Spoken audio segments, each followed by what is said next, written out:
ایک فیصلے میں جس سے بڑے جغرافیائی اثرات مرتب ہوں گے، ہندوستان اور بنگلہ دیش نے تقریباً 55 سالوں کے بعد مغربی بنگال کے ہلدی باڑی اور سرحد پار کے نیل فماری ضلع میں واقع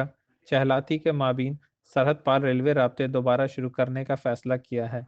اس اقدام سے نہ صرف ہندوستان اور بنگلہ دیش تعلقات کو فروغ ملے گا، بلکہ نئی دہلی کے لیے شمال مشرقی حصے اور دیگر سرحدی ممالک کے ساتھ رابطے کا آغاز ہوگا، جبکہ ابھرتی ہوئی خطرات کو کم کیا جا سکے گا۔ یہ خاص طور پر ایک ایسے وقت میں آیا ہے جب ایک جارحانہ چین اپنی انتہائی بیلٹ اینڈ روڈ انیشیٹو کے ذریعے خطے میں مستقل اپنی جگہ بنا رہا ہے۔ 1965 تک جب پاک بھارت جنگ ہوئی تھی، ٹرینیں اس راستے پر چلتی تھیں۔ توقع ہے کہ وزیر اعظم نریندر مودی اور ان کے بنگلہ دیشی ہم منصب شیخ حسینہ 16 دسمبر کو اس راستے کا افتتاح کریں گے، جسے